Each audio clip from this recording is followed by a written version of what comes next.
Hello viewer, আসসালামু আলাইকুম। আজকে নতুন ভিডিও নিয়ে চলে আসলাম। আজকে আপনাদের দেখাতে চলেছি খরগোশের বাচ্চা কীভাবে আপনারা পালতে পারবেন। খরগোশের বাচ্চা বলা একদম সহজ ভাষায় এবং কঠিনও। খরগোশের বাচ্চাগুলো ওঠার পূর্বে আপনারা যদি ভালো জায়গায় না রাখেন মারা যাওয়ার সম্ভাবনা বেশি থাকে এবং মারাও দেয়। আমার এই প্রথম খরগোশের বাচ্চা দিয়েছে 7টা। এখানে 7টা বাচ্চা দেখতে পাচ্ছেন। এই বাচ্চাগুলো একদিন বয়স আপনাদেরকে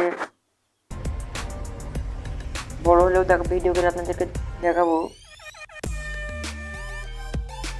আমি এই মতো দেখলাম এবং ওর মাকেও দেখতে পাচ্ছেন যে ওর মা ওই যে রয়েছে, দেখতে পাচ্ছেন ক্যামেরায়।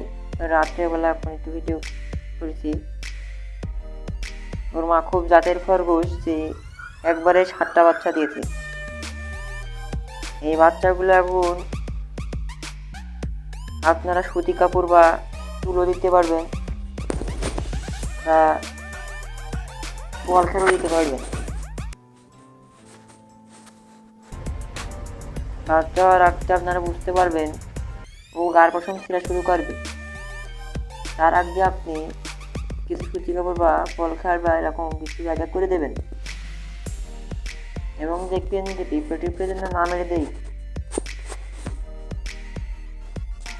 দেখতে পাচ্ছেন কালার এসে খুব ভালো। আপনারা এভাবে বাচ্চা পালতে চান তাহলে ভালোভাবে পালতে পারবেন।